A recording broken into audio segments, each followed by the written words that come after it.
I'm Iyaz Akhtar with Twit, and today I've got the Popcorn Hour A400. Now there's a lot of set-top boxes out there competing for your limited HDMI inputs, and this is another one. If we take a look at this, this is a solid piece of hardware. This is a metal casing, and there's a big warning on the top of this saying this device uses passive cooling.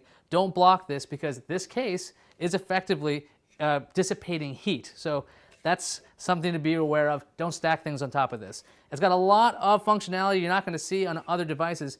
You've got a hard drive slot here. So if you want to put in a hard drive, you could have content right on this local box. USB port on the side, also USB port on the back. We got Ethernet, a USB 3.0 slave here, which means I believe you can attach this as a hard drive on your PC and just move content directly onto the box. Analog output, so we've got some component if you want to do video, HDMI output, eSATA on the back too. So you've got lots of different variations of inputs on this, and two outputs for audio. You can do optical and coaxial, and there's that little power port. Otherwise, other than it looking super solid, let's actually see how it does. When you start up the device, you see this interface, and I've got to say, this is something from the 1990s. While it does run smooth and there's a lot of power under that metal case, it looks like the folks at Popcorn Hour didn't do a lot of work when it came to the UI. So if we go into the apps market, this is what a lot of people think this device does. They think it's an internet streamer. It's not really built for that. When we go into the applications, we go into their app store, I go into the all section, and you'll see that there's about 66 applications at the time of this recording. If you notice, there's no Netflix, there's no Hulu Plus, and there's no Amazon. So if you want to get free video content, I don't believe these YouTube ones are official. You can get CNET, Blip. You can get some internet content on this, but that's not this device's bread and butter at all. What this thing is really for is for network video streaming and also for local streaming. So I'm going to go into networked media because for some reason, networked media is separated out from local media. I don't know why. I want all my video in the same location. As you can see, for the most part, this device is really snappy when I'm trying to do different things. And what I love to do when I test out these things is use giant MKV rips of my Blu-rays to see exactly how will this device perform. Because when you give something a 30 gigabyte file, it's either going to sink or swim. And we're going to go into The Dark Knight Rises, which is over 30 gigabytes in size. I'm going to stream this over my network. Now, right now you're seeing a bit of a delay before it starts up because the hard drive that contains this file was spinning up. I just heard it in my Media Center PC. And as you can see, it plays very smoothly. I'm going to skip ahead a little bit to show you that this device can handle fast forwarding a 30 gigabyte file without even a hiccup. Let's see what Bane is up to because he's so cool. One of the things that Popcorn Hour did include is a volume control. So if you want to control the volume, you can do it with this device. Now, it's not impacting your amplifier's volume, nor do they give you a universal remote. It's actually just controlling the volume on the box, which is actually somewhat convenient if you want to use their remote. So as you can see, this is a one-to-one copy of a Blu-ray, so it looks fantastic. This device is doing a great job showing off the video. On top of that, we have this great title option where I can go in and change the audio on the fly. If I want to listen to the Spanish version right now, it doesn't show that, but you'll see that there. It does take a second or two to change that.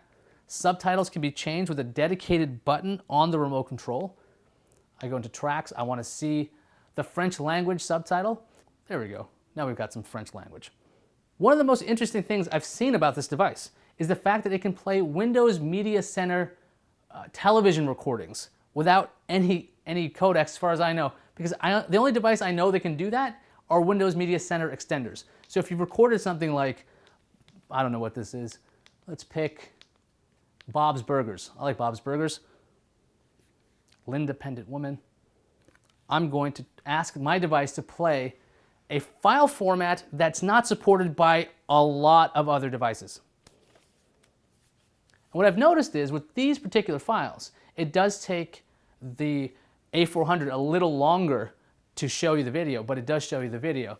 And if you're watching this, this might be hard to see on the edited version, but there are some artifacts where there's motion in this. So while it does support Windows Media Center recordings, it's not 100% when it comes to playback. Local media also played just as well as the stuff on the network. Right now I've attached a USB key, and let's see, what do I want to see? There's no way I got this from a non-reputable source. Let's see if it plays Xvid. As far as I know, it plays Xvid, DivX, and it plays pretty much anything I threw at it. Here we got Archer. I'm really glad it didn't show you a scene that would be deemed inappropriate.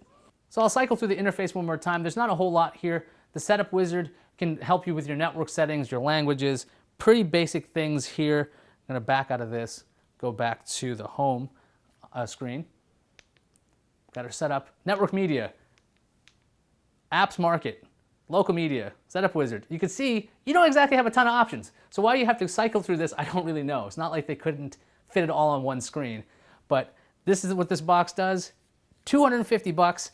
And one of the cool things about it is it can play those MKVs just fine, but so can my $35 Raspberry Pi. So if that's a big deal to you and you're a nerd, you probably want to go with something like a Raspberry Pi or any other device that can run XBMC. Now the Popcorn Hour A400 comes with this backlit remote. The keys are a bit stiff and everything, but I don't know who still bothers to use these kinds of things. I immediately try to put things into my universal remote. But the buttons are good, the placement is intelligent, I guess. It's not the most ergonomic thing in the world, but it'll do the job. I've seen much worse remotes out there, so I don't have really any complaints when it comes to this device. On the pros, this device can handle so many different kinds of file formats, handled DivX fine, handled MKVs, handled streaming very well. It just was very responsive, very powerful for what it is. And that's pretty much all the pros I have for it, because on the cons, it's really expensive. $250 at the manufacturer's site. I tried to find it on Amazon, it cost over $300. And as it is a super nerdy device, the interface is really lacking compared to the other devices out there. If this was priced at 99 bucks, I could say easily, give it a try. So, is it a try, buy, or don't buy? I'm gonna have to say it's a don't buy, because there's a lot of other devices that can do a better job at a lower price. I'm Iyaz Akhtar with Twit, and this was the Popcorn Hour A400 of magnificence.